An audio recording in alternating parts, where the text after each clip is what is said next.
Hello दोस्तों, तो स्वागत है आपका हमारे online study channel power study point पर। तो दोस्तों, हमने लैब असिस्टेंट के लिए जीके के टॉप 25 अति महत्वपूर्ण प्रश्नों की सीरीज शुरू की थी, जिसके हमने 16 पार्ट पढ़ लिए थे। आज हम 17वां पार्ट पढ़ेंगे, तो वीडियो को आप ज़रा भी स्किप ना करें, क्योंकि वीडियो आपके लिए बहुत ही हेल्पफुल होने वाला है। तो चलो वीडियो को शुरू करते हैं। तो आपका पहला सवाल है कि अलाउद्दीन खिलजी के किस अभियान के वर्णन के क्रम में समसामयिक लेखकों द्वारा जौहर व्रत का पहला विवरण मिलता है।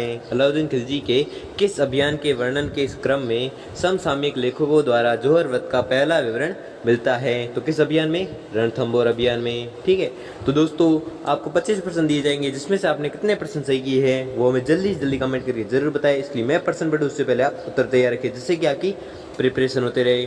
तो अगला प्रश्न देखते हैं। अगला सवाल है कि रणथंभौर का महानतम चौहान शासक था। रणथंभौर का महानतम चौहान शासक था, तो कौन था? अमीरदेव। ठीक है, अगला देखते हैं।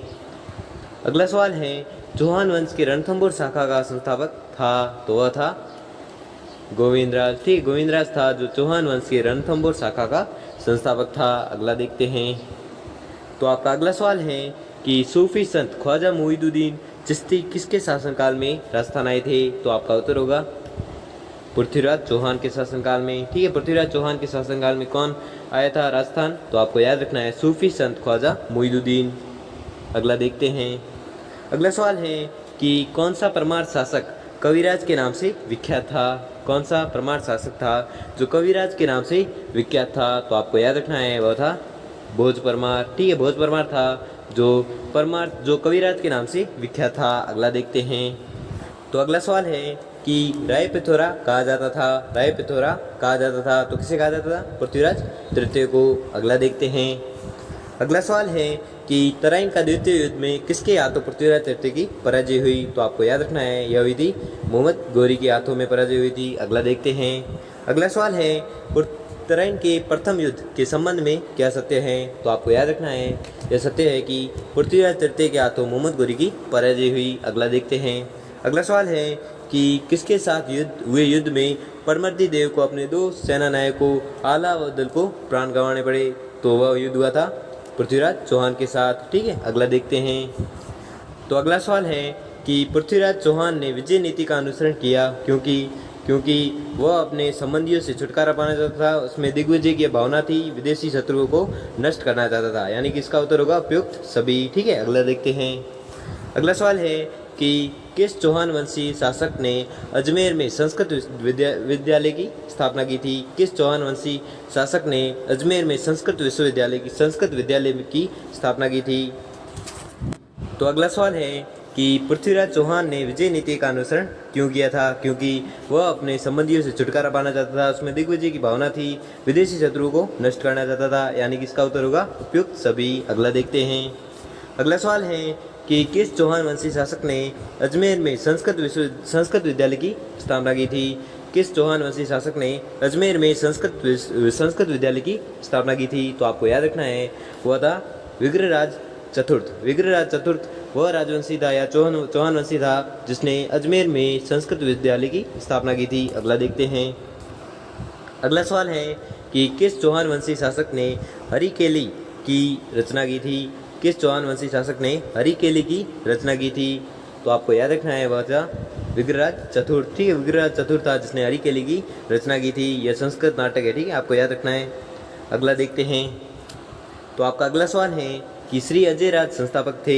श्री अजय राज संस्थापक थे, तो किसके थे? अजमेर के। ठीक है, अगला देखते हैं। अगला सवाल है कि शाकंभरी के चौहान राज्य का संस्थापक था। शाकंभरी के चौहान राज्य का संस्थापक था, तो कौन था? वासुदेव। अगला देखते हैं।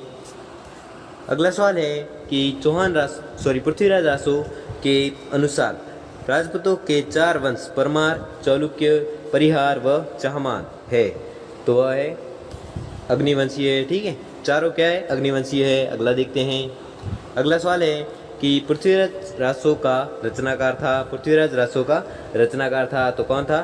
चंद्रवरदायी। ठीक है, चंद्रवरदायी था जो पृथ्वीराज रासो का रचनाकार था। अगला देखते हैं। अगला सवाल है कि सबसे पहले किसने राजपूतों की उत्पत्ति के संबंध में अग्निकुल अग्निवंश सिद्धांत का प्रतिपादन किया? सबसे पहले किसने राजपूतों की उत्पत्ति के संबंध में अग्निकुल या अग्निवंश सिद्धांत का प्रतिपादन किया? तो आपको याद रखना है वह था चंद्रवरदाई। ठीक है, चंद्रवरदाई वह था जिसने राजपूतों की उत्पत्ति के संबंध में अग्निकुल या अग्निवंश सिद्धांत का प्रतिपादन किया था। किसने? चंद्रवरदाई ने। अगला देखते हैं। अगला सवाल है कि राजस्थान की सबसे कम सीमा किस राज्य की सीमा से लगती है? राजस्थान की सबसे कम सीमा किस राज्य की सीमा से लगती है? तो आपको याद रखना है वह लगती है पंजाब से। ठीक है, अगला देखते हैं। अगला सवाल है कि राजस्थान की पाकिस्तान से लगी सीमा की लंबाई कितनी है?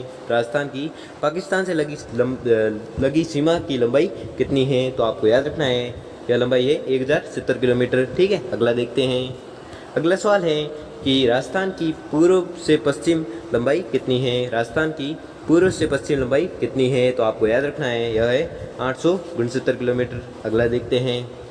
अगला सवाल है कि बांसवाड़ा व डूंगरपुर के मध्य के भूभाग को किस नाम से जाना जाता है? बांसवाड़ा व डूंगरपुर के मध्य के भूभाग को किस नाम से जाना जाता है? तो आपको याद रखना है यह जाना जाता है कांठल नाम से। ठीक है, कांठल नाम से जाना जाता है किस भूभाग को? बांसवाड़ा व डूंगरपुर के मध्य के भूभाग को। अगला देखते हैं। अगला सवाल है कि सिरोही क्षेत्र की पहाड़ियों को स्थानीय भाषा में क्या कहा जाता है? सिरोही क्षेत्र की पहाड़ियों को स्थानीय भाषा में क्या कहा जाता है? तो आपको याद रखना है यह कहा जाता है बाखर। ठीक है, अगला देखते हैं।